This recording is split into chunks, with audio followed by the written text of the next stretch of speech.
Records recording studio लड़कनहा बाजार।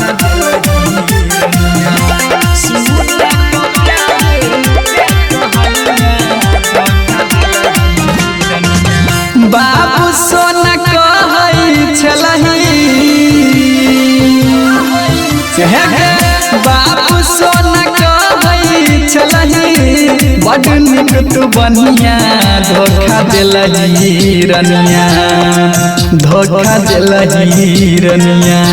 सुना को प्यार के कहनिया धोखा दिलही रनिया सुना को प्यार के कहनिया धोखा दिलही रनिया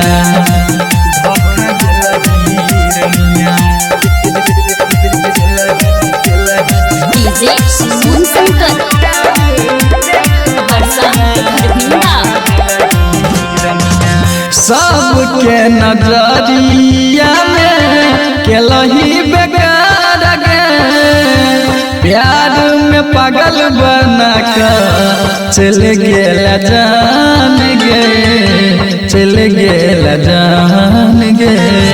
सबके नजरिया में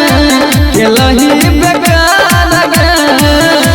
प्यार में पागल बना कर चल गेला जान गे चल गेला जान गे महिर के ठोकर तू बन जाय छ कनिया धोखा दिलही रनिया धोखा दिलही रनिया सुना को प्यार के कहनिया धोखा दिलही रनिया सुना को प्यार के कहनिया धोखा दिलही रनिया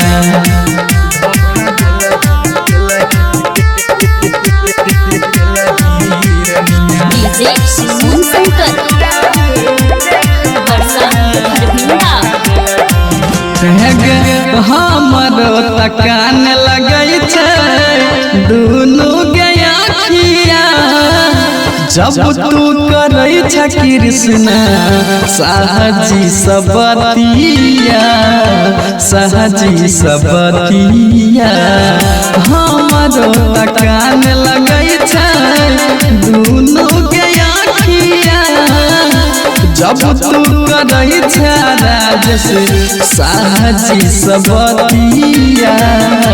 सहजी सबतिया सफर प्रेमी वाला लिखो गया कहानिया धोखा दिलही रनिया धोखा दिलही रनिया सुना को प्यार के कहानिया धोखा दिलही रनिया सुना को प्यार के कहानिया धोखा दिलही रनिया।